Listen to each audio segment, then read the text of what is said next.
Welcome to the Integral Stage Sexuality series.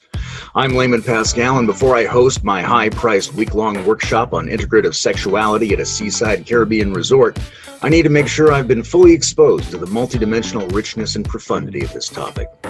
A topic that most people find deeply physically compelling, emotionally significant, and for some people intellectually fascinating and brimming with spiritual and developmental potential. Here to share the ins and outs of their understanding is...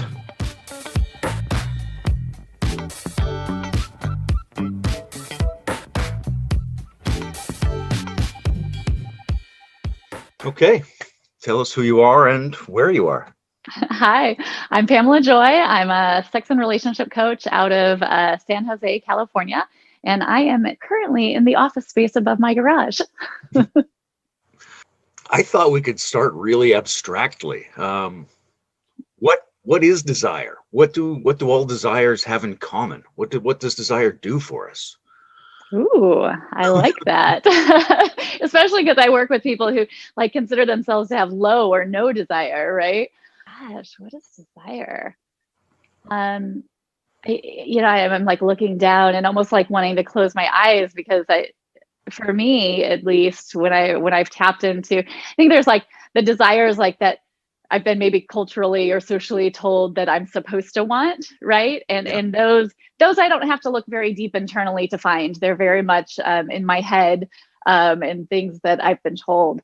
But I think I have this desire to close my eyes and go inward to source kind of those desires that are actually unique to me and not culturally or socially told to me. It's almost like they reside in the body as opposed to something that's in my head. Do you think of them as, to what degree do you think they're built in? Like we just explore and we discover what our desires happen to be? And to what degree are we experimenting, making them up, My little puppy desires to be picked up on my lap, so I'm picking her up. Should you say hi? Okay. Oh, hi. I'm a big experimentalist, so I definitely find both with myself and with the clients that I work with that, and maybe this goes back to the answer to the first question, right? Is I think we're really trained to be in our brains, and so if there is some wisdom that resides in the body to also help us navigate what these desires are, and we're so used to being in our brain, maybe they are kind of built into our systems.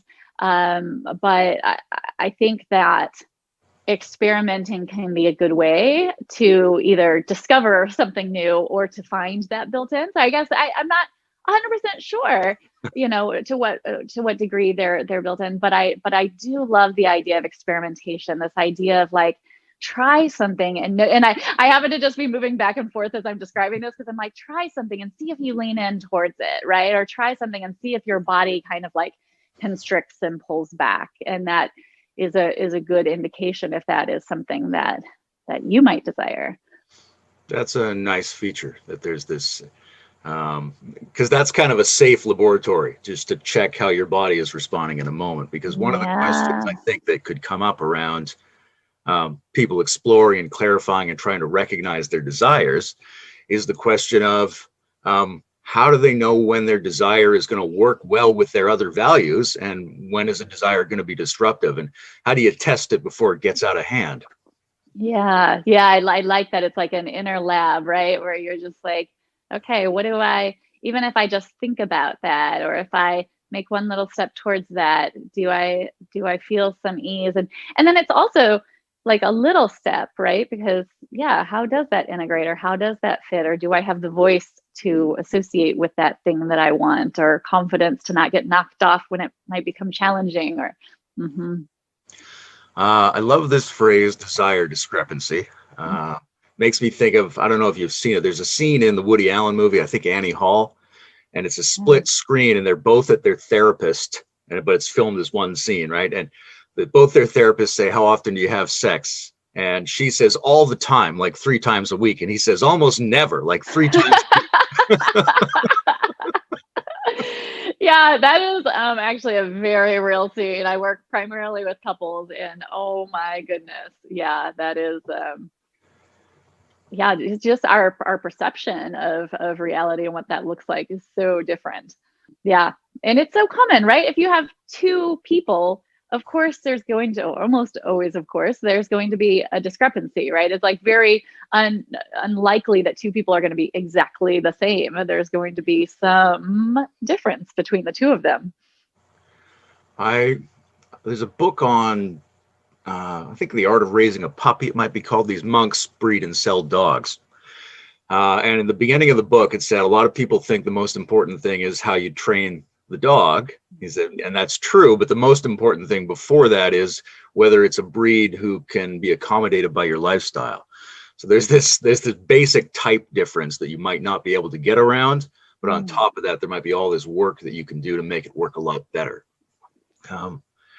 When do you see, when you're working with people, when do you get a sense of, no matter what these two people do, they're never going to be quite close enough to be viscerally satisfying for both of them? That's a great question. I'm going to answer it in two parts, both from a wiring of how does desire and arousal show up in someone's body when we're talking about like erotic desire and arousal, and then also kind of the psychological things that we get out of sex and how those may or may not be wired similarly, right?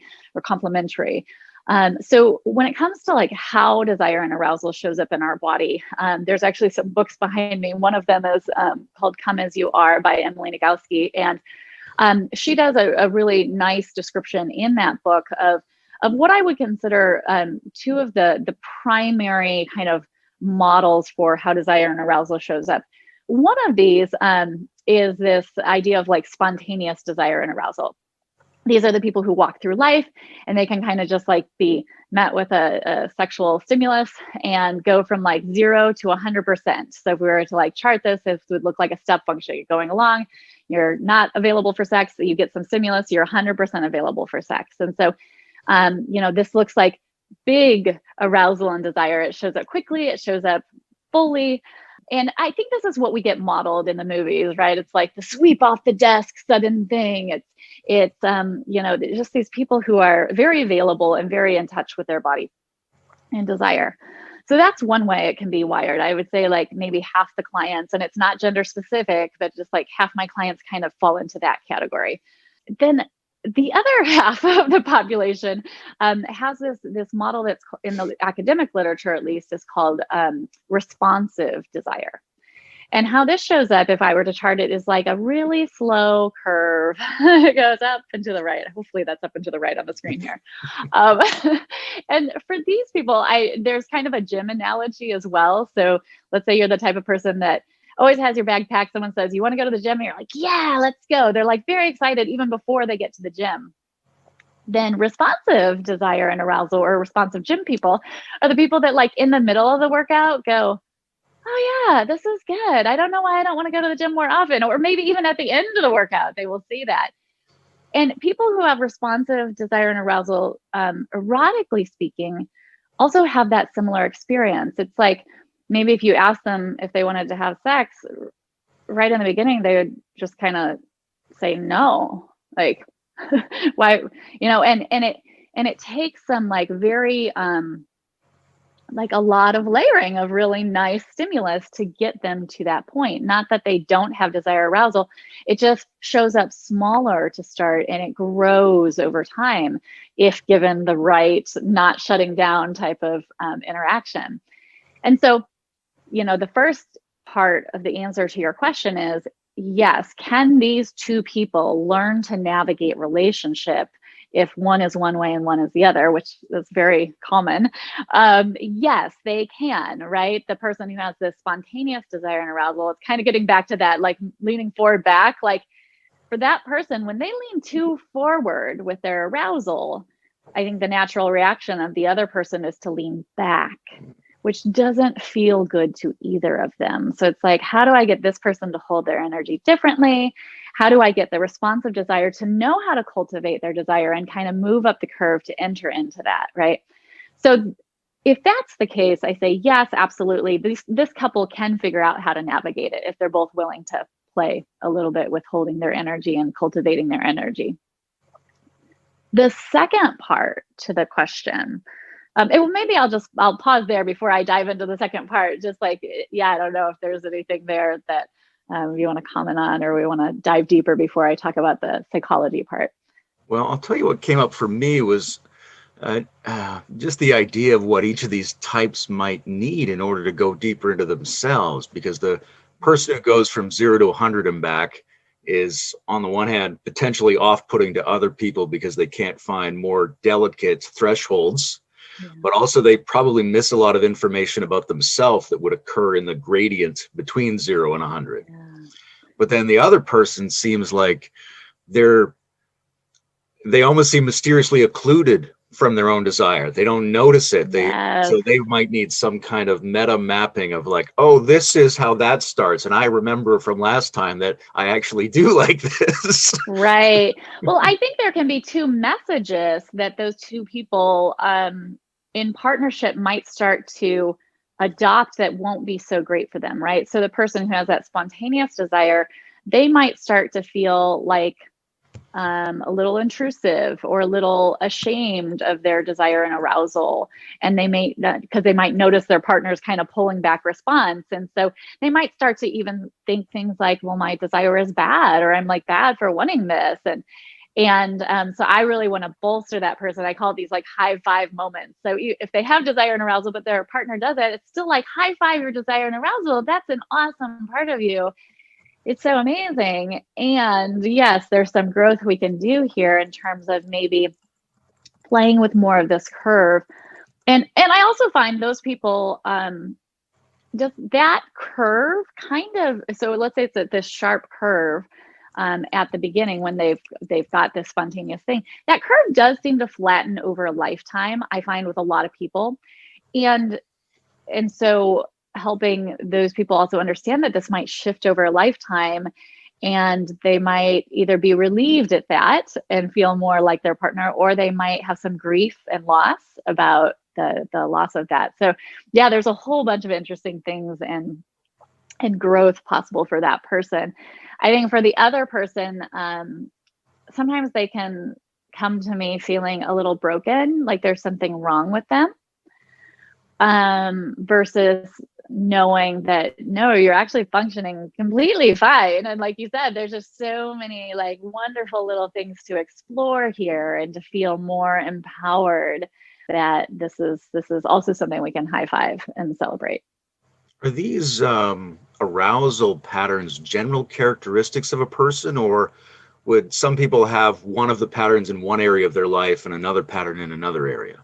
Yeah, great question. And I even think in a particular area, it can be contextual as well. You know, because I am so focused on sexuality, I'm digging into like my own personal experience here to kind of think about your question. And, you know, I'm not sure how it might play out in other areas, but I know definitely within even the sexual realm, it can change in a situation.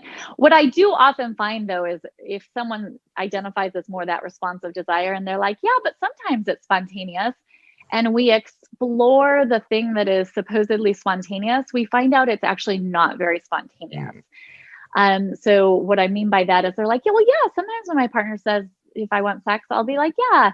And we'll explore, well, what just happened before that? And it was like a really good day with lots of close emotional connection, right? They spent some time doing like physical grooming. The space was cleaned up. And like, there was actually a tremendous amount of kind of preparatory work that had them feeling kind of already up the curve, even though it seemed like, oh yeah, I just asked and I was ready, you know? That fascinates me. I'm really intrigued by unseen preparation, probably in both these arousal patterns, because I think, you know, one of the common things you hear are some people who thought it was spontaneously working really well at the beginning of the relationship, and now it isn't. And you say, well, why don't you try these different procedures? And they, well, I don't want to have to try anything. But if they actually carefully thought back to the beginning of the relationship, they were doing a lot of thinking, a lot of preparation, a lot of intentional modulation of my themselves gosh. and the other. Yeah, I get that all the time, right? Or, couples will be like, well, I don't want to put it on the calendar.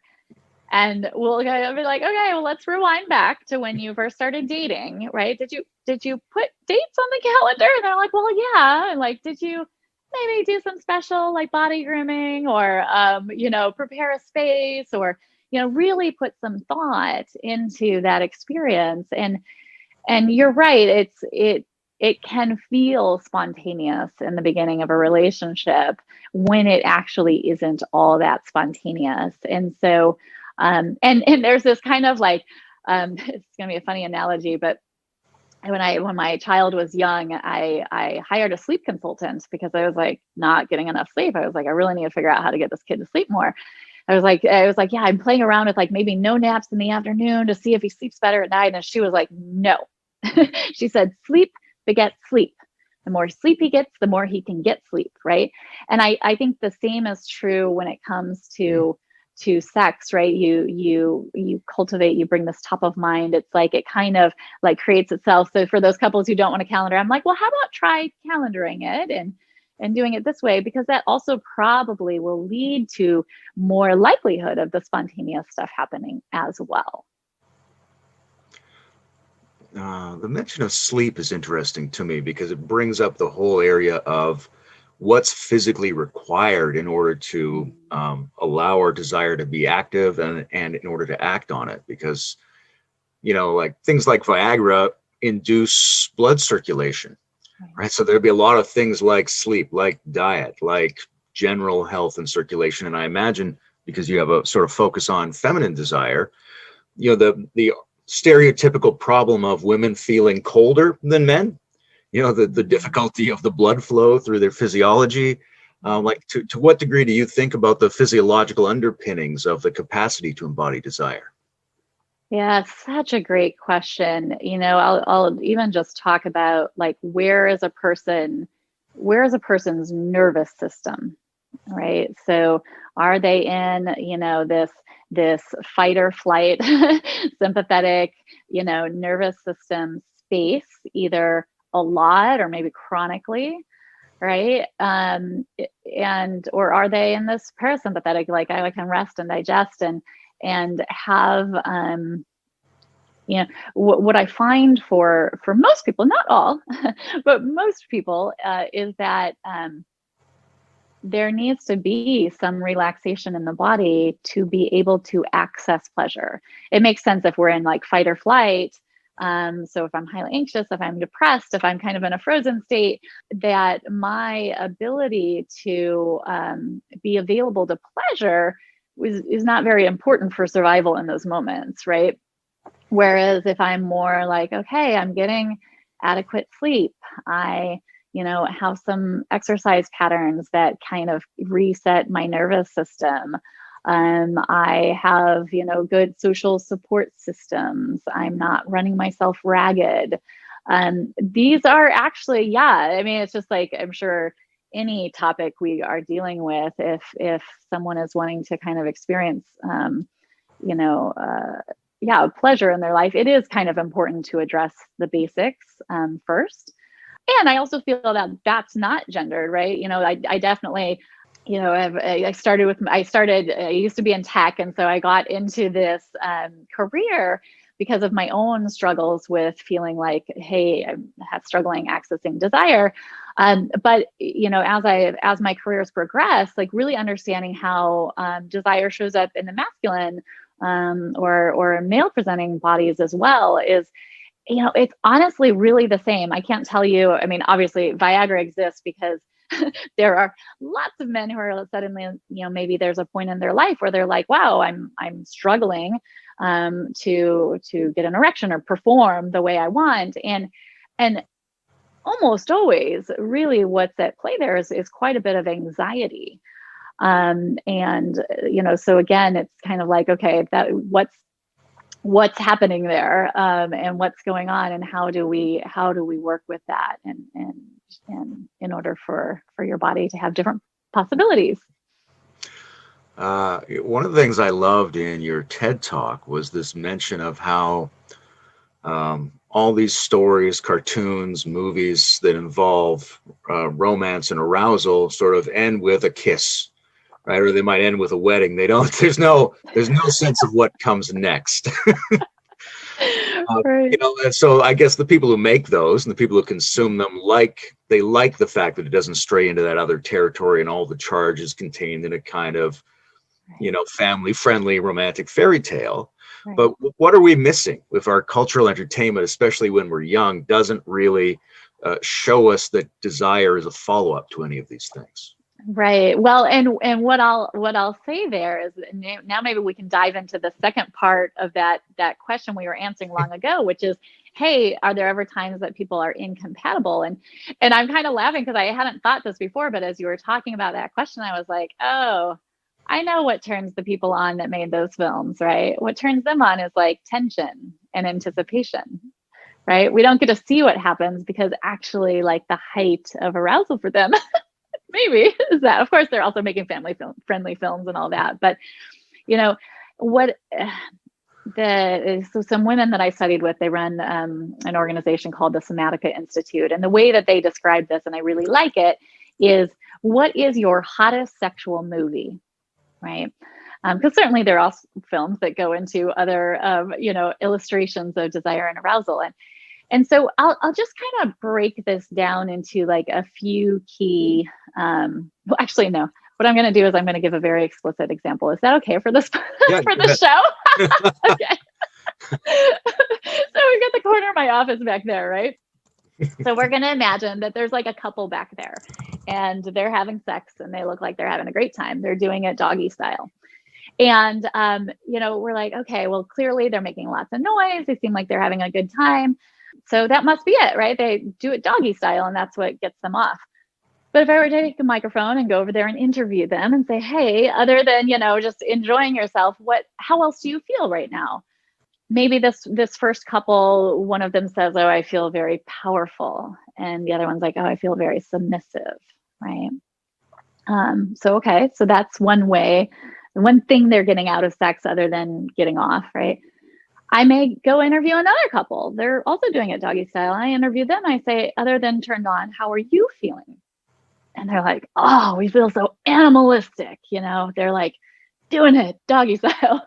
And so that's something else they might get out of sexuality, right? Is this animal kind of thing. I may go interview another couple and say, other than turned on, how do you feel? And they say, well, you're watching us, so we feel pretty naughty, right?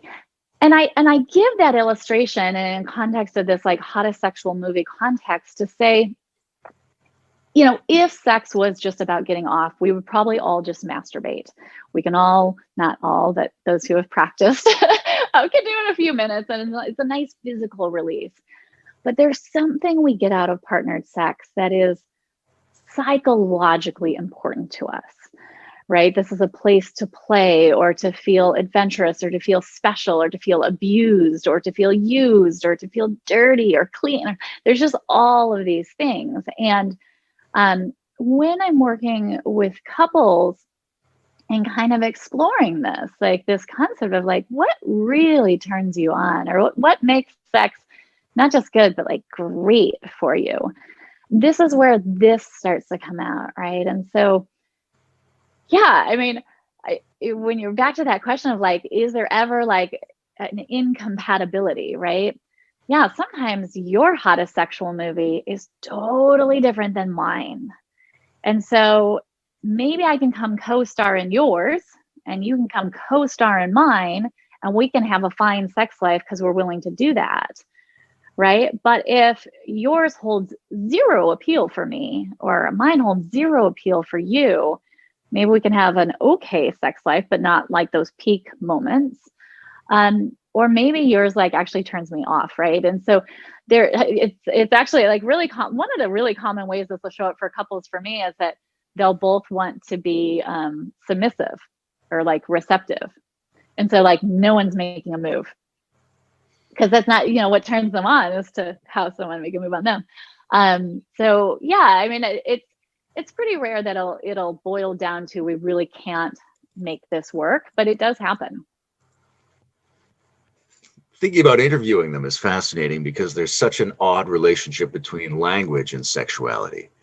And some people find it easy to talk about and difficult to do. Other people find it very easy to do and very hard to say anything about it. Or I guess I want to pivot a little bit to the question of the relationship between female sexuality and language. And I've known a lot of women who really enjoy visual pornography, but there are a lot of statistics saying there's a real lean towards the written word and narratives and language with women, much more so than men. Why do you think that is? Yeah, I mean, I've heard the same. I haven't dug extensively into the research, but the high level bit that I get is that male-bodied people, men, tend to be a little bit more visually oriented, like in life, like they're just a little bit more visually oriented, and then that would maybe explain why they're that is like I think about it in terms of pathways to arousal, right? I could be maybe aroused through fantasy or vision. I could be aroused through, I'm like kind of going down this, right? Like I could be aroused by sounds, taste, by heart connection, by physical touch, by internal sensation. There's like all these different like kind of pathways to arousal.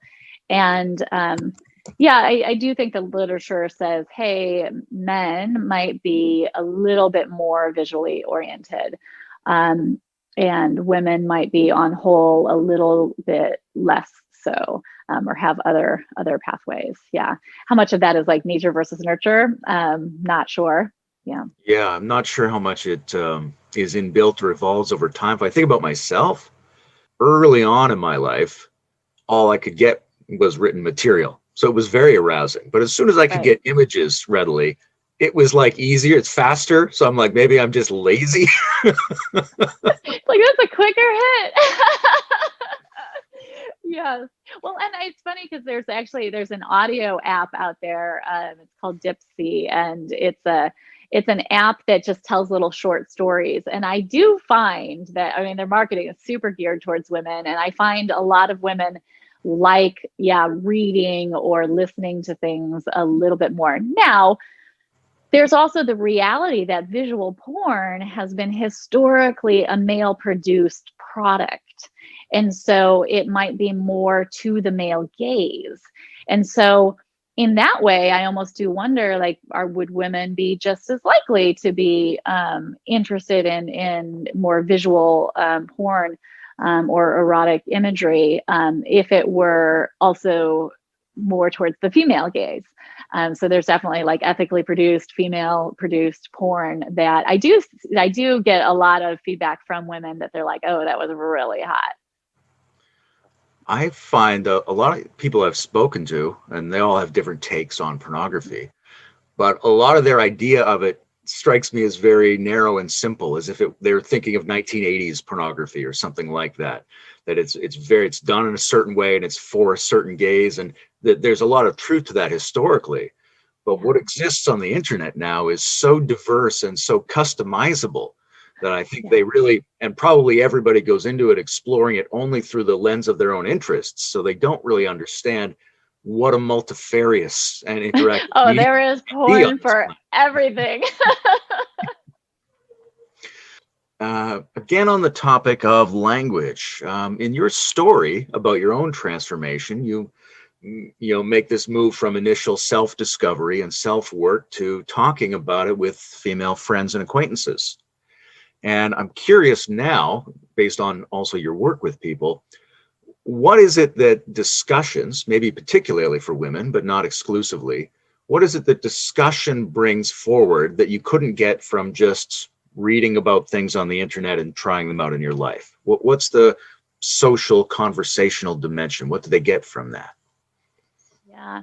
And I think, I'm just having this visual. Helen Fisher, she's a love science researcher, and she's got this great visual of like men, like early ages, right? Like going out and hunting together, right? And it's like an activity, and they're not talking, they're looking at the prey, right? And it's like, and then she's got this visual of like women gathering around a circle, like, cooking or, doing the corn thing or whatever. And just as you were describing that, I'm just like, wow, just women for millennia have gathered to talk, and that has been their way of processing and feeling supported and inspired and encouraged. And so I do think there's almost something with the feminine that's like built in to have that be a nourishing space. So like, can you get that from reading or watching videos or things like that? Like maybe if you watched enough to get enough people's collective experience. But what I noticed and what I found in the research with women gathering is like, first of all, sexuality largely in most cultures and communities is something that is not discussed. It's a taboo topic. Like, I love that you guys are doing this series. Like, it's so cool. But you know, it's, if you go to a yoga class, right, then they're doing a body scan, or some meditation center, they're doing a body scan. They skip the genital region. Like, we're just like, we don't talk about this. And so I know for me, I had not talked about it either with any of my friends. And I was seeing a sex and relationship coach and realizing, oh my gosh, this is important stuff. We should talk about it. And so I reached out to my girlfriends, but they all had that similar thing. Like, they didn't talk about it. In fact, like when we were gathering together to begin with, they all put yoga pants on and told their partners they were going to yoga. Like, that's how much we don't talk about it. So at first there's just like relief that, oh my gosh, this is a topic we could talk about. And even that, you know, again, talking about just noticing our bodies and our reaction to that, even just recalling that moment now, my whole body relaxed. It was almost like I was holding my breath around sex. Like, I can't talk about this, right? And so there's just this like, oh my gosh, I can talk about it. And then in that talking about it, I find out I am not alone in my experiences. I was actually so nervous to talk about it in the beginning that I wrote like a Facebook post that I just put to a certain audience of a certain set of girlfriends, because like I couldn't even say it, you know, and they like all called me and messaged me like that same day. And so, and they called me and messaged me because they're like, oh my gosh, these experiences resonate. And so like, you sit and you talk with a group of women or men, honestly, and yeah, you feel not alone. You feel supported. You hear experiences that are like yours. That's what helps you feel not alone. But you also hear some experiences that are not like yours. And those kind of, at least for me and for many of the women I watched go through this process, right? They kind of like, it's kind of like looking over there, that Harry Met Sally moment where it's like, I wonder what she's having. Like, that sounds good. Or maybe, oh, my situation's not so bad. Like, that sounds not great, right? So you have all these things where you get like inspired to maybe try or think about something differently than you would have before, all through just sitting in circle and talking. That sense of the freedom of being able to discuss it, the relaxation of taking that off the table, the realization of not being alone, and the opportunity to see other pathways. Yes. Okay. Yes. It's intriguing to me, there's a kind of double circuit or something between communication and perception. Because, you know, I've been surprised in my life to run into some women who at least tell me they've never looked at their vagina before or something like that. So in that sense, like you were saying about the body scanning, there might be a layer of perception where we're just not checking. It's there, we're not checking, and therefore we don't most have women to enter it into, we can't say it because we haven't checked on it. On the other hand, we might not be able to check on it until we have some kind of social linguistic communication that says it's okay, yes. directs our attention there. Yes. Yeah, I mean, it's just so strange, right? You've got the male anatomy that is like front and center on your body. It has been very obvious most of your life, right? And women have a maybe similar relationship. In the womb, we cup our genitals, right? It's a comfort. But certainly as we progress in life, most women get messages that that part of their body is for something else. It's not for them, right? It's for their doctor to check on. It's, you know, something dangerous that has to be locked down because they'll get a disease or they'll get pregnant, right? They may have some, you know, not so great experiences with someone who has taken advantage of their body. And so they kind of like, oh, maybe this isn't for me. It's for someone else's pleasure. And so there's kind of a distancing to that part of their body that occurs throughout life. Plus, like, it is just freaking hard to look at, right? Because it's like between our legs, like we'd have to be a contortionist really to like be able to see it. And yeah, I do find as I'm working with women particularly that we will try on different names for their body parts and just see how their bodies react. We will, talk about, well, how does it feel? What does pleasure feel like? Most women, when they come to see me, they're like, I don't even know if I'm having orgasms. Like, what does it, with men, again, it's like more clear, if you assume that ejaculation and orgasm are together, which not necessarily, right? But yeah, this women's anatomy being so hidden in their bodies, right? I've got my little 3D clitoris over here, right? So you got this is what the clitoris actually looks like, but we always think about it like that little tiny nubbin, right? Which is actually hidden. So like, it's just, and this wasn't even in the anatomy books until I think 1990. Like, it's just actually quite incredible how obscure the female body is and how much it is not integrated. It is like offline. We're taught actually to be safe walking through the streets to have that shut off, So there's a set of messages to either ignore or demonize or shut off elements of the female experience of their bodies and their desire. How much of the problem do you think is the existence of those messages, and how much is the non-existence of counterbalancing messages? Because some of those messages might be very useful, especially in certain social contexts, but not if those are the only messages you get. So like, is it the negative messaging, because that could be destructive in and of itself, or is it the absence of a complementary positive messaging? Yeah, I think I'd want to do a little bit of both and here, right? Like, there is some ways that the messaging that we are already getting, right, that you've kind of termed negative, is actually like intentionally negative or shaming. And I would want to kind of like do almost like a shame overhaul or a shame eradication. Like, I'd want to get rid of the shame in those messages, right? Like, oh my gosh, you need to shut this down because you're going to get a disease or you're going to get pregnant. It's like, I'd rather turn that into a message about like, hey, there's ways to keep this part of your body healthy. If you're not looking to become pregnant, there's ways to, navigate that. Or like, oh, it's, masturbation is a sin, right? I want to talk about like, and then of course there's this like positive, aspect and really a conversation about pleasure and how to find pleasure in your body. That, I mean, and it's true for men too, right? Like, I remember my son, I think when he was like in third grade, a teacher came to me and was like, hey, like, just noticed like I was hanging out around the gym pole, like, which kids do, right? Like, they explore their bodies and like do these things. And I think any parent's kind of reaction to that is typically like, don't do that, or do that in your room, right? Like, it's almost like again, there's like this shaming aspect to it.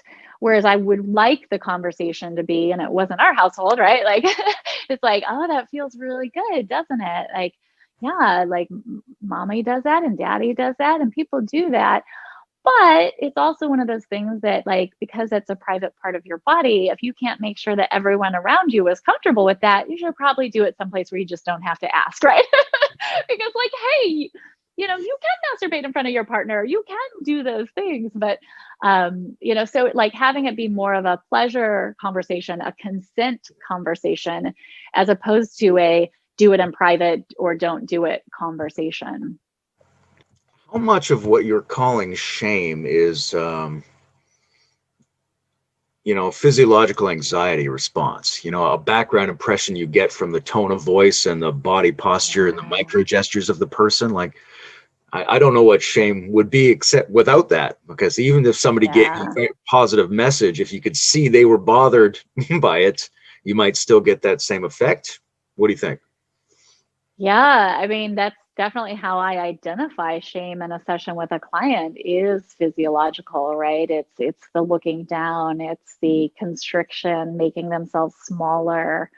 They're just as we went back in the beginning, right? Like there is part of shame that is a brain thing. It's a message, right? But it creates in us this desire to shrink, to be small, to minimize. And so they're like kind of inextricable. And, if you even go back to the conversations with women, like part of that is, it's like, I don't have to have that response in my body. I can start to rewire my brain to perceive this whole situation differently. I love how you were saying, like, even if the message is right, but the physiological message is different, right? That was one of the surprise findings of my research when I looked at, like 300 women getting together, in groups of like 4 to 8. What the surprise finding was, not only did they have all the things we just talked about, right? They felt normalized, like supported, encouraged, inspired. What they also got was they were all able to speak to their kids much more easily than they were before, right? If the kid had a question about sex before, they demonstrated all of these physiological signs that we're talking about of being like a shameful or nervous or whatever. And after they'd been able to have those conversations with their friends, and a kid has a conversation, they're like, yeah, like, let's talk about that. And they're so much more relaxed, and they had the language, and the body matched the language. It's very inspiring to think of an emerging intergenerational wisdom, a dharma of sexuality. I'm curious about, the whole notion of sexual education in kids. And because one of the things that characterizes trauma is that something's too intense or too soon for them to process. And yet there's things you need to hear before you're bringing them up. So how do you strike that balance? When is what kind of communication appropriate and healthy with children relative to sexuality and desire in general? Yeah. It is such a unique thing for each child too. I just want to say, right? Like this answer really is that it depends on the child. There's this one series of books that for the parents who are not so comfortable talking, just on their own with their kids, they can get these books, and they're almost like comic books. They're on my website at the bottom of the books page. But what I love about these comic books is they have a bird and a bee in each of the corners of the comics. And I think the bird is really excited to talk about sex and wants to know all of the things, right? And the bee is like, I don't want to talk about it. Like, let's not talk about it, right? And so I like that because it shows that kids are unique, right? Like some kids are going to be the kids that ask a million questions about everything, including sex.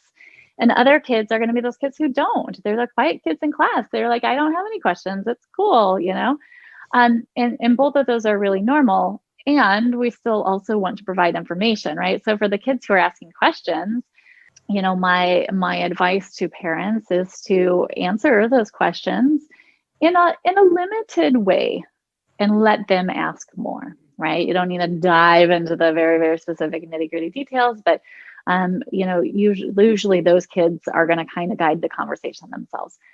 For the other kids who are not asking questions so much, right? It's taking little opportunities along the way their entire childhood.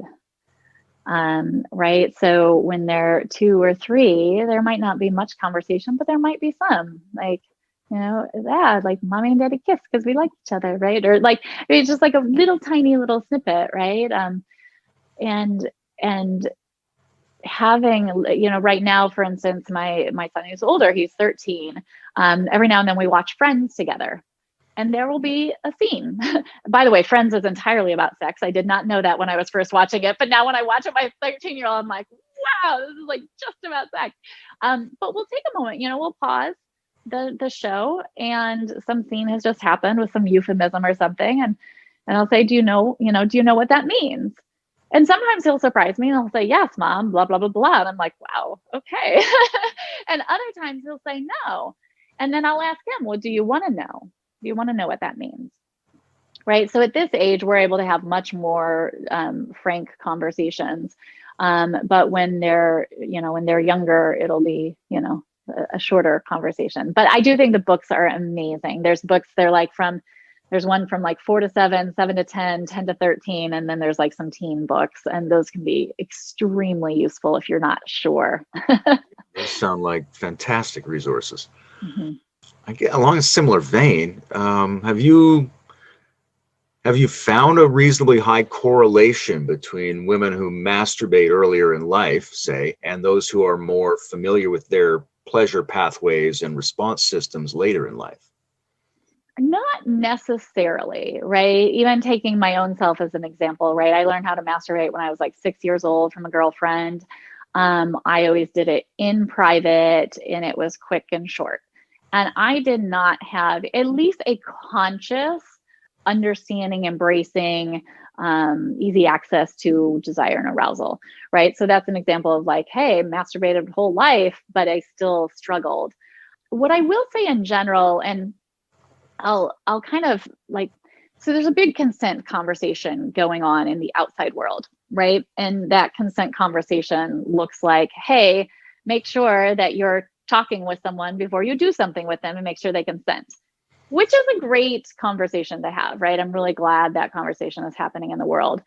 But it is like actually practically useless if we have not also provided women and men with the skills to have an internal consent conversation first. And so internal, when I think about that, like what is an internal consent conversation? What does that even mean, right? So like someone says, do you want sex? And I just like in my brain think, well, yes, I do. Cause like, you're a good person. On paper, you look good. I should want to. And it's something we're supposed to do. And so yes, right? That's like an external consent conversation, right? Without an internal. Internal is kind of like, well, what's going on in my body? Am I leaning in? Am I feeling desire and arousal? Do I want this? Am I in the, like, what do I want? And it's like, it's a real internally focused checking in with my body and what my body is telling me in this moment. And so I do find that women who have masturbated, back to your original question here, right? Women that have masturbated oftentimes do have a little bit more connection with how desire and arousal shows up in their body, at least in a particular way. I think most people, when they masturbate, they do it one specific way. And so it's kind of like hardwired that one thing. And so, that can be helpful. You connected more to the skill of somatic mindfulness. Yeah. Okay. Yeah. That's interesting. The different forms that sexual desire shows up in intrigues me, just from your description there, because, like this top list, superficial yes. And you're like, what relationship does that have to our deeper desires on the one hand? Because we might say yes and we didn't actually check.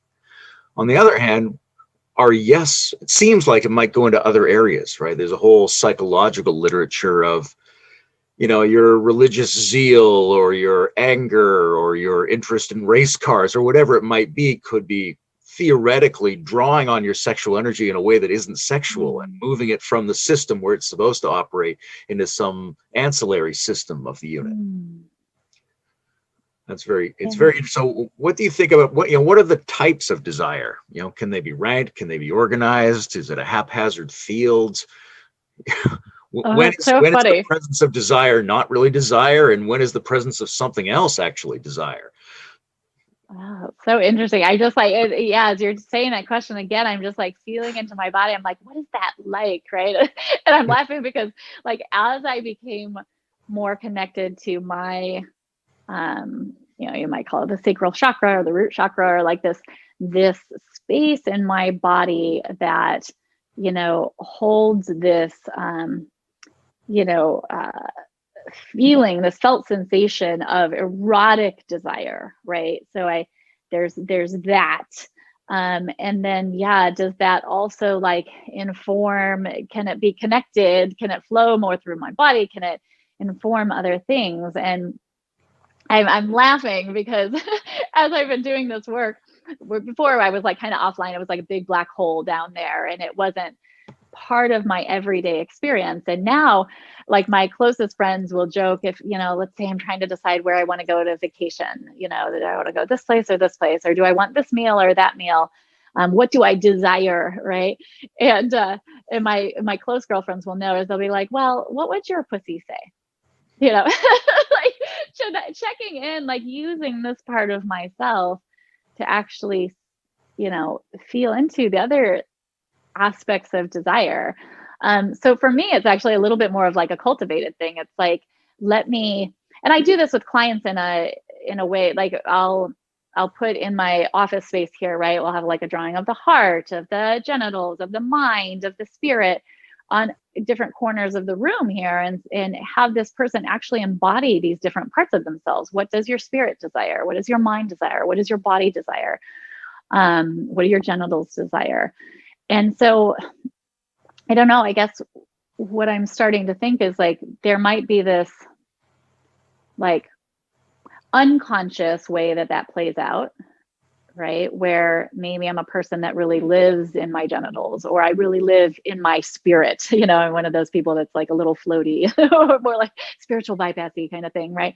Or someone who's very in my physical sensation, right? And so unconsciously, maybe I'm oriented towards just the wisdom of one part of my body or my mind, right? But with this work, what would it be like to have this more integrated sense to make decisions or to desire things like from a more full human experience? You know, it's just where my mind and my body is going. Yeah. It's like two sides to the notion of integration-based development. One of them is to include all of the systems that we have at our disposal. The other one is to increase the richness and complexity with which we're perceiving and thinking about things. And that increase of nuance really intrigues me. I have this pet theory about serial killers, that they have a kind of limbic fusion where their urge to have sex, to eat, to attack, and to flee, they all come online at the same time. If they get one of those urges, they get all of the urges, and they try to do all of them at the same time, and it's an evil disaster. So, health in that case would look like a more nuanced teasing apart of those functions. And I wonder if, from your point of view, you see a pattern like that. Is there an increase of nuance where there's an increase of well-being and ownership of desire? Absolutely. Yeah, as you're talking about, I'm like, oh, that's really exciting, right? I'm going to give a funny story to illustrate this point. But there's this woman, her name is Pamela Madsen, and she runs these retreats called Back to the Body retreats. They're for women. There's a men's equivalent called the Apollo Project. And she works with these practitioners called sexological body workers. And what this work looks like is the practitioner is in service to a client who is looking to explore kind of their erotic understanding and potential. And so the practitioner is fully clothed and they have gloves on their hands. The client may be naked if they choose. And there's kind of a supported exploration of the client's body to erotic and aroused states. And so Pamela hosts these retreats where she has a whole bunch of practitioners, a whole bunch of female clients. And early on in the retreat, she does a demo. And what this just set the scene for what this demo looks like is there's a massage table, there's lovely music, there's some vibrators and toys off on the side, and there's her practitioner, right? And this practitioner is basically helping support her on this massage table, lean into her erotic pleasure. What is so lovely about this is like, you're like maybe like 40 minutes into her demo. She's naked. She's like doing yoga poses on the table. She is screaming. She is moaning. This practitioner is just trying to keep up with her, right? And she will pause in this demo and she will look out at the women. And she will look you straight in the eye and she will say, I have not yet orgasmed. And all the women are kind of like, I mean, we're sweating. We're like turned on. We're just like, what are you talking about? Right? Like, if anyone was to watch that, you would assume there had been like 30 orgasms. And so what I find in this work, and it's this question of nuance and richness, is that there is so much more potential that is so not realized in the average person's experience of their sexual selves, of arousal and desire. There's just so much that this increased body awareness, this, eradication of shame, this understanding of all of the possibilities in this amazing 52 card deck that we have, creates just this, like, she jokes that she's creating sexual Olympians. Totally agree with, right? It's kind of like the nuance of the sport, right? You never imagine that was possible with running or discus throwing or whatever in the Olympics, right? And the same with the sexuality. So I do think there can be this richness in the exploration that taps into, oh my gosh, yeah, I have like arousal right here in my little part of my wrist. Like, what? You described her as helping women to lean into their pleasure. And the phrase lean in I think it was popularized by a book about women in business. Yeah. And so I'm wondering if there's a general feminine need for that lean in move, because it seems like, yeah, absolutely, you could grow up without a lot of contact with your own desire for a number of personal and domestic and social reasons.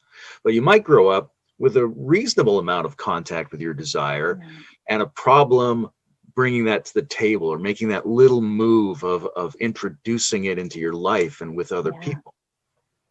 Yeah, the word that's coming to mind for me as you say that is permission. So let's not even do an internal consent conversation, because that assumes the person on the other side believes that they, have the right to consent or are available to consent, right? And now let's even just break it down into an earlier phase, which is just, do I have permission to go there, right? What role models do I have? What messages do I have? Do I have permission to show up at work? No, you were told to be a homemaker, like stay at home, right? Or you present an idea at work and it gets smashed on, right? It's like, do I have permission from you? Did I take on your non-permissioning, and I don't permission myself, right? So I think that to me is the work, like Sheryl Sandberg with Lean In, which was launched when I was at Facebook under Sheryl Sandberg. So I am definitely close to my heart there.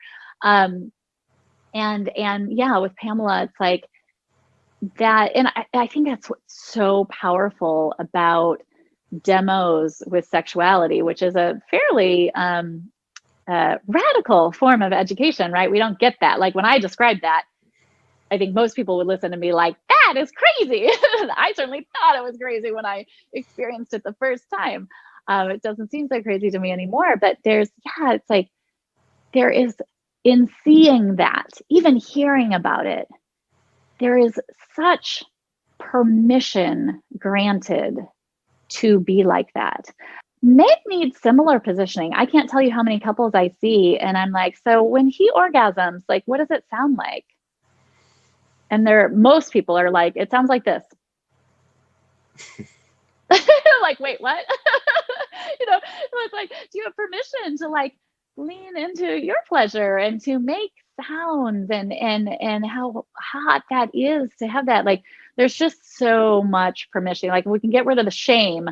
That at least gets us to a neutral space, but then there's all this permissioning that I want to layer on top of it, starting with, because certainly external non-permissioning has seeped into us, and then like unwinding it all. So there's a basic layer in terms of showing up and diffusing shame. And then there's this next layer or additional process of giving permission through conversation, through demonstration, through a tone, things like that.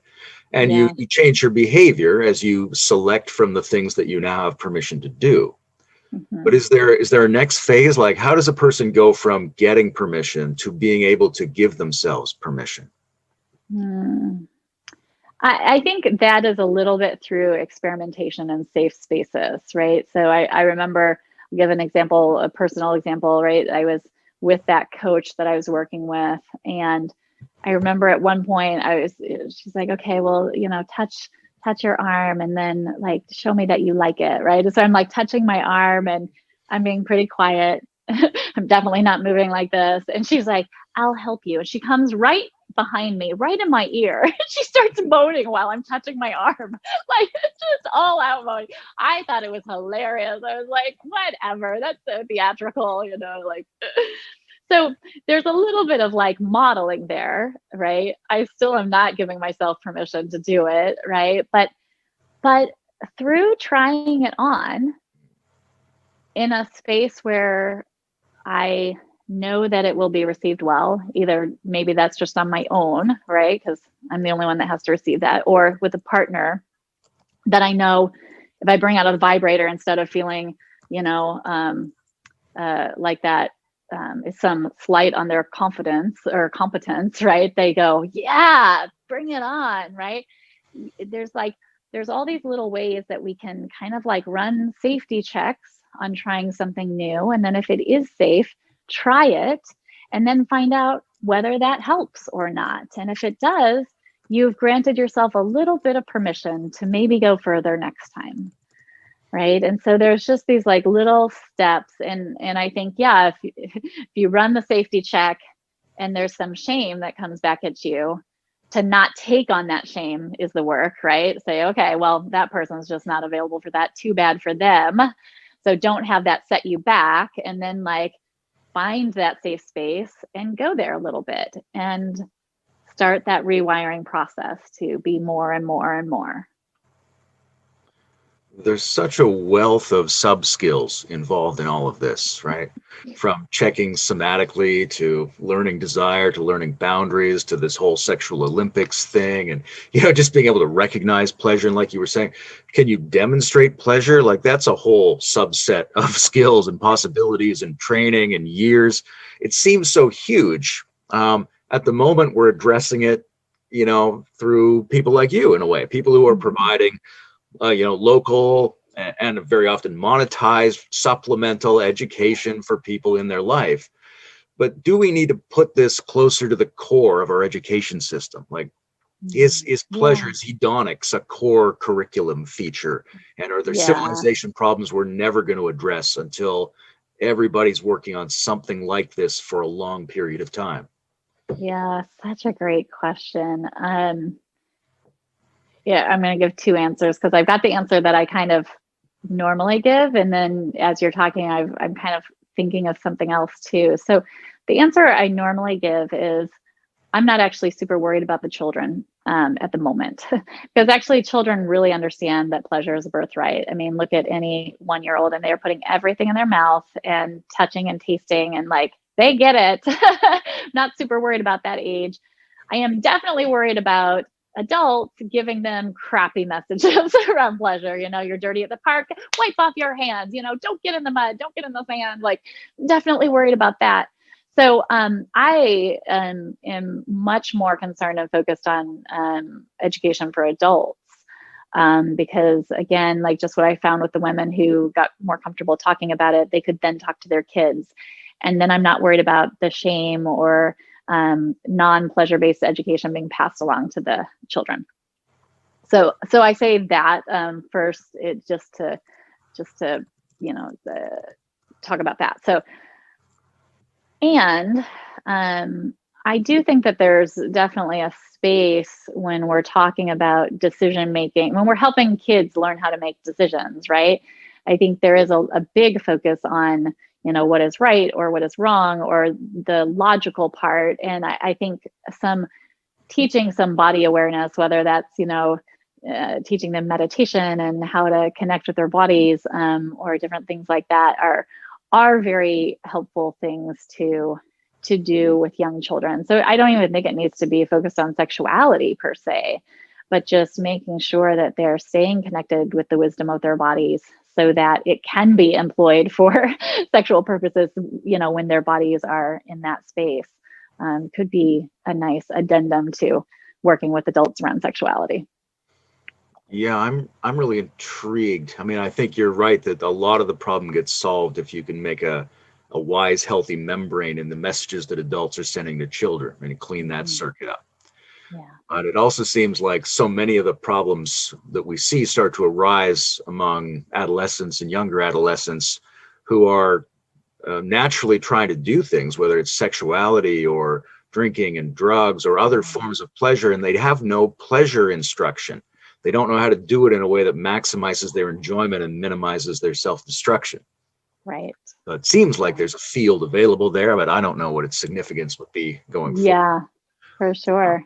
You talked about parental response to dirty kids in the park. And it made me think of a thing, because for a few years of my life, I would be in this one particular public washroom at this government building in Victoria.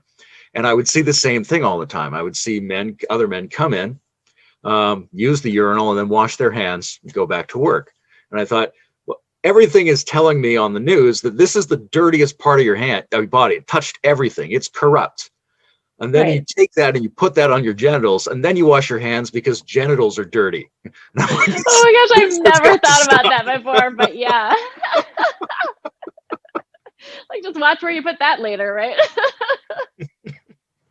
Oh, yeah. I mean, I do think that, I talk about the surprise finding with research. I think the surprise finding myself when I was getting more in touch with my body and with pleasure was that my capacity for play just really shifted. I was definitely the mom that, like, if I took the kid to the amusement park that also had some water rides, that I would be like, either don't go on that, or we have to have just the right outfit that's going to dry perfectly, or we have to have the second outfit. And certainly I wasn't going to go on those things, right? Because not go walk around in wet shoes all day. Like, I just had this like very interesting, and I think common, I was the mom in the park who sat on the bench, right, and watched her kids play. And as I had this like shift to more of a pleasure orientation, I found myself, I remember one scene at like, I don't know, Great America or something like that. And I was sitting on the bench, as you do, watching my kid about to pull this huge bucket of water that was like filling above his head. It was about to like fall down on him. Right. And I remember like watching that, and I didn't have any spare clothes. There was no plan for this. I didn't know it existed. And I just jumped up and I ran towards him, not to get him out of the way, but to be there with him when the water fell. And that moment really stands out because, there's just such a different orientation towards that experience. And I feel like it was a direct result of all the work that I had done around sexuality.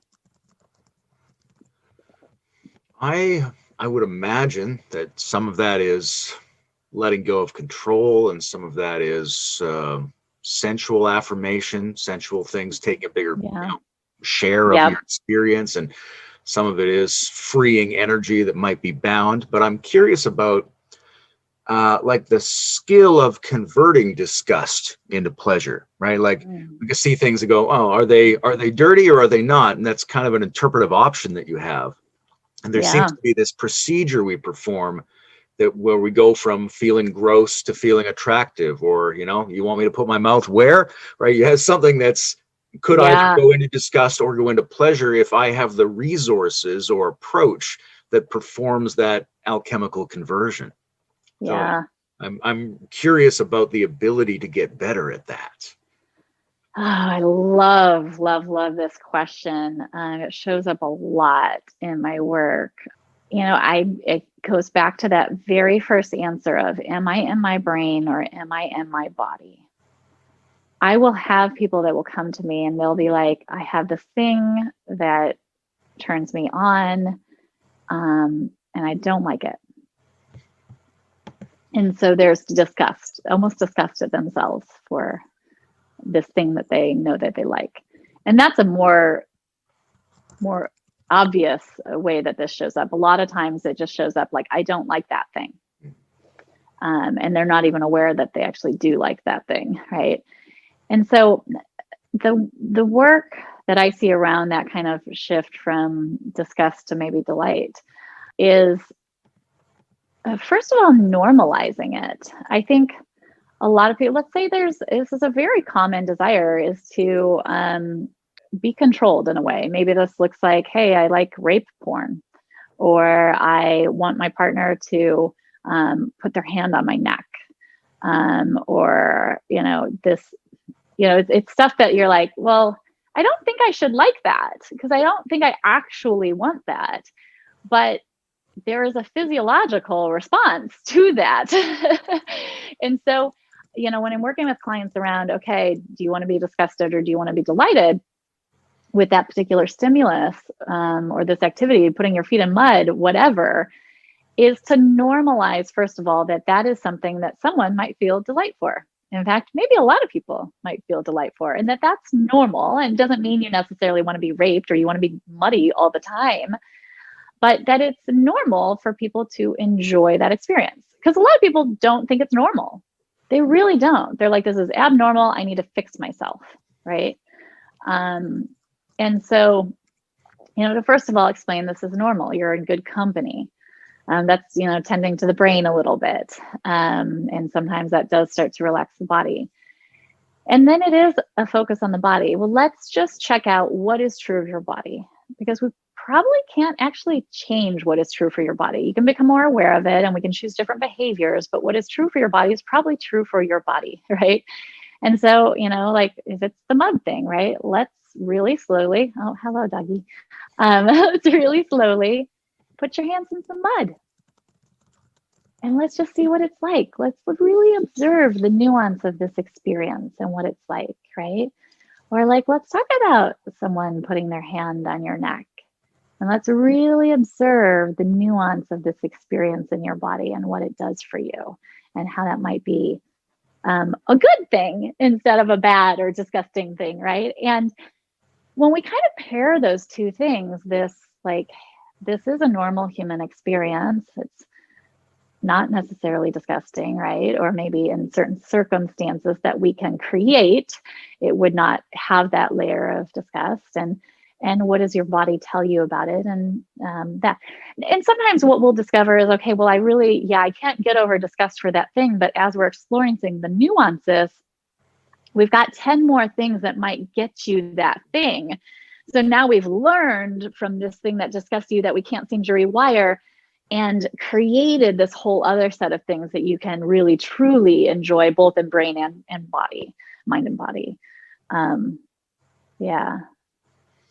I like that notion of it as a way into a field of possibilities that might provide that experience if you're capable of allowing that experience. Right. I mean, take something as simple as our doggy style example, right? Like that may just anatomically, physically not work for some people. But if we learned through the imagination of it that they really want to feel naughty, and we want to keep them safe in society, right? We can come up with a whole world of possibilities of things that might enable that same feeling for them, with some safety and actual reality for being able to do. Yeah. I'm thinking about what's true for our body in terms of arousal as having like a general and a specific component. Like if someone enjoys, if the idea of rape is arousing and true for the body, that could be very specific, like they're turned on by that as opposed to other things. Or it could be very general, which is it has the general shape of sexuality. I mean, years ago, I saw a British study and these women lived in a house together and they were tested in various ways. And one of the ways was they were shown images. And one of the images was, I think, gorillas having sex or something like that. They all subjectively reported no arousal and their brains showed arousal. So the question is, are they turned on by a potentially dirty element of gorillas having sex, or is their brain just recognizing the archetype of sexuality in general and booting it up, but it would need several other things in order to become an actual desire? Yeah. So I think this is, I love that you're bringing this up, right? So there's a study, right? So it's actually not their brains registered arousal. They had something called a plethysmograph, like in the vagina, measuring arousal and blood flow, right? And so, yeah, it's like concordance and non-concordance between my mind and my body in concordance, or are they not, right? And so I want to just like expand this. And there's I call this, how explicit can I be with my language? Go as far as you like. We've got a pretty sophisticated audience. Great. So I imagine I have like my little book of fairy tales here next to my little basket of fairy tale books, and I pull one out, and this is the myth of the hard cock and the wet pussy. I like that term. Sometimes with clients, I'll use the more like clinical terms. But what I'm bringing this fairy tale book into the conversation here is that we have these myths, these things in our mind that hard penis equals desiring person, right? They have desire. Wet pussy, wet vagina is someone who is ready and desiring of sex. Not true. Let's just break and bust that myth, right? We can have someone who is erect and hard who is actually not feeling a lot of desire in this situation. We can have someone wet who is not feeling desire in this situation. We can have someone who is not erect who is feeling a lot of desire in this situation, and someone who is not wet and feeling a lot of desire. So this idea that the body and the brain's measurement of desire have to be in alignment, or should be in alignment, or will always be in alignment is just not true. And so I think that is a very important starting point, because we are more complicated creatures than that, right? And so, yeah, when I'm working with men around that, it's like, wow, actually what shows up for you around erection is dictated by societal norms that you should get hard, be hard, and stay hard, right? Like it's just not actually how the body works. Like sometimes you can feel pleasure and not have that, that type of quote functioning, right? Or sometimes you can, have the reverse, and same for women. And so it is more complicated than that. Like in that specific example you gave, like they're seeing that happen. Their body just may be signaling to them, hey, you should be ready for this if it happens. Like lubricate, because if that happens to you, that will make it better for you physiologically, right? Or not as painful. So there's just so many reasons that may or may not be. So it gets back to that kind of integrated human experience that we're talking about. I think, am I a yes on all fronts, and not just one front? I can't tell you how many times I'll talk with couples and a partner will get a signal from a woman's body that she is feeling arousal, but she won't be communicating clearly enough, or they will be escalating because they got that signal and it is too fast for the woman to have kind of that experience of pleasure that she's looking for. Whether it's her being wet or her moving her hips or whatever. And so as they both become more dialed into each other's experiences and more communicative, oh yeah, moving my hips means I like this, keep going, not escalate. Or yeah, like this particular thing, or when I say this thing, yes, escalate, I'm very ready for it. Or no, I want to say yes, but then I want you to make me beg because that's my turn on, right? So there's just so much nuance to that. This is an area where I think the desire discrepancy issue really has has great significance, because a lot of the exploration of the nuances between concordance and non-concordance and different possibilities in different moments, that's a very rich terrain to explore, and it's hard to explore under a scarcity mentality model, right? If you always feel like you're trying to make up for absence, then you never really feel like you have the abundance to relax and look at different outcomes that might be successful. Yeah. This is true, like emotionally, this is true physically. If my cup is empty for the thing that I need, I will feel very scarce. And I will show up in a way that actually is probably less likely to get my cup filled. Whereas when my cup is full, I am able to show up in a way where I'm more likely to even get more in my cup, and I certainly have a lot in my cup to give to another. And so that is really challenging, right? If there's a relationship where there's been desire discrepancy for a period of time, which is very common, both cups will be quite empty. So where do you start? No one has anything to give, right? And I think probably most listeners of the show know you start within yourself. you have to first give yourself what you need. And if that doesn't feel possible, you go find someone like a therapist who can help give you what you need until you can give it to yourself, until you get full enough that you can enter into partnership in a different way, in a different state. That is so hard for couples to hear. It's so hard because they just want that other person to change and give them what they need. And they're just not very attractive in that state. And so no one wants to give them anything. It's really, yeah, it's a hard puzzle.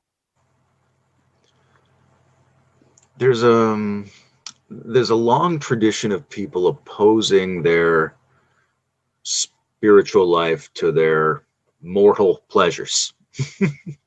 Right. I'm curious about whether you've found people tending to come across a more sacred dimension of sexuality as they freely explore it.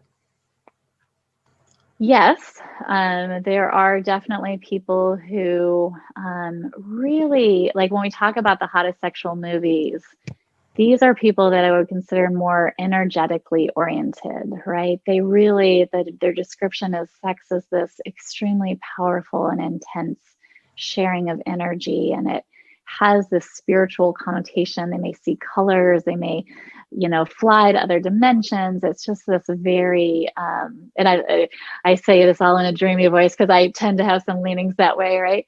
Yeah, I mean, I love Celeste and Danielle, who are the founders of the Somatic method. They have the saying, and they say, there's no one right way to lead a sex life. And certainly, if you want to harness the power of your sexuality and not be explicitly sexual and store that all up in other ways and have this thing like mad props to you, like amazing, right? I don't think many mere mortals actually function well that way in this like human skin bag form that we're walking around the world currently in, right? I think most mere mortals and humans, I'll oftentimes the way that this will show up is with a guy who has come to me and said, I read this thing and it said I shouldn't masturbate because I'm releasing this energy and I want to hold it all, and that's going to make what sex I do have better. And I think that's lovely. Like if that's actually how their body works, amazing. And that's how their brain and everything works, great. Most of the time for mere mortals and humans that I'm working with, when I explore that with them and explore what is true for their body, some of those clients will actually find, yes, if I masturbate, I actually release that energy and I don't have like the energy I want for work or the energy I want for my partnership. And so I'm going to masturbate less or not at all because that's how my body works. And I learned something through this. Other clients will say, actually, gosh, I thought I wasn't supposed to do that and release that special energy. But when I do that, I actually am more available for relationship and have more energy for work and my other endeavors. And so, I guess I need to rethink that thing that I was taught in this spiritual context or whatever. And so I really do encourage clients to explore what is true for them, regardless of what they might be told or what readings they might be or what communities they might be in. So yeah, again, it's back to that, just it's unique for everybody. Let's see what's true for you. I'm also curious about the way that desire might show up and not present itself to a person as desire. Sometimes in my life, I've thought that, my mind starts wrestling with the problem of sexuality in my relationship, whether it's desire, discrepancy, or anything else. And then I get to points where I think, oh, that's not the problem of sexuality. That's just sexual desire. I'm not recognizing it as desire. It's tangled up in a knot, but if I untangle the knot, it's just wantingness, which is okay for me to feel. And it looks like there's a similar pattern among a lot of women in terms of thinking about desire as the desire of the other, that sexuality is something that other people want or someone else wants. It has this other form. And in terms of owning your own desire, a lot of that I'm imagining for women has to do with teasing apart the desire energy from situations in their life that might have been really about someone else's desire and not their own. Like how do you separate the alien part from the part that's yours, especially if you wanted to reclaim desire from all your life experiences? A lot of those are weird, gross things that impinge upon you, and yet they were moments of you being desired and connecting with desire, and some of that is your recognition of what desire is. So how do you separate this? Oh gosh, it's such a good question. And what I'm hearing you say basically is like, okay, there is this feeling of desire in my body, this feeling of wanting. I think most people, when I talk to them about that feeling and we like feel it for a second, oh yeah, I remember when you wanted that thing, whether it was like the pizza in front of you or that person over there, right? I think there's kind of like almost like unanimous agreement that like that feels good. Wanting feels good. A lot of clients that come to me that haven't felt that in a long time, they're like, I just want to want, you know?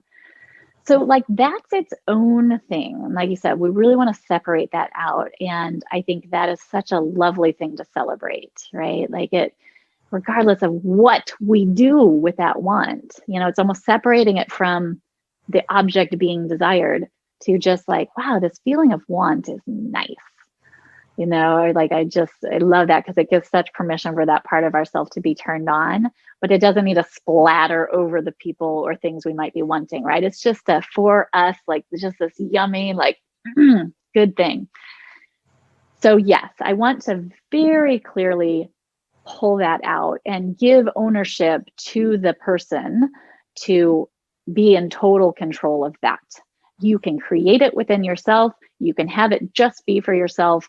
And gosh darn it, it feels good. There's that. Now, there's this separate thing of like, hey, is being desired part of my hottest sexual movie? Does it take any desire that I might already be showing up with inside myself and now create a positive feedback loop between me and another? That's not feeling desire. That is, I like to be desired. Some people like that. Some people don't, right? Like some people have, that's part of their hottest sexual movie and some people it's not. And so for those people who do like that, and you're right, like it can get gunked up from earlier experiences of maybe being desired, which felt good, because like we'll do kind of, I mean, it's kind of nice, even if it's not your hottest sexual movie, it is kind of nice to feel desired a lot of the time. But maybe it wasn't the right contextual situation for that. And I think this is an interesting thing about just like, I mean, I think we know with psychology, right? Many of our childhood experiences shape our coping mechanisms and ways of walking through the world and how we feel love. And I think it's also true erotically. Those things can shape. Let's say I did have some situations that maybe have made me the type of person who the type of person who needs to feel control in my life because I didn't feel a lot of control as a child. So I tried to, you know, control things. And so now erotically, I will probably do one of two things in terms of my hottest sexual movie. I will either want to be the person in control or the person not in control. I could play out either way sexually if I had that type of experience when I was a child. And so, yeah, I think I want to tease apart like having access to desire within yourself and how good and wonderful that wanting feels. Ask a separate question of, does your core erotic theme, as Jack Morin, another book back there, would say, or hottest sexual movie, like my other mentors would say, does that have an element of liking to be desired? And how do we get to play with that in a good and safe way? Yeah. And then, yeah, the additional layer of, yeah, and what others, if it's not to feel desired, what other psychological things might you like to feel in an erotic sense? Well, I'm out of questions. Is there anything else you think we should talk about? Oh gosh. Yeah, I mean, I think a lot of what I'm taking away this morning in the conversation is just a reminder to myself to give myself permission for pleasure in life. I think we can get so focused on so many other things and I certainly was prior to starting this line of work. And so, yeah, I think whatever that is, maybe it's that and sensual pleasure, right? To be a feeling being in this world. I know after this, I'm going to go make myself a latte with foam, and I'm going to like smell it and taste it and hopefully have my whole body experience that pleasure. And I think it's just something we're not necessarily oriented to do, but can be so rich and so enlivening. Well, I found this to be a very, very clear and comfortable conversation. I'd like to thank you. And also, I'd like to thank the couple having doggy style sex in the corner behind you. I mean, they've been so busy. This has been terrific, Pam. Thanks very much for joining us.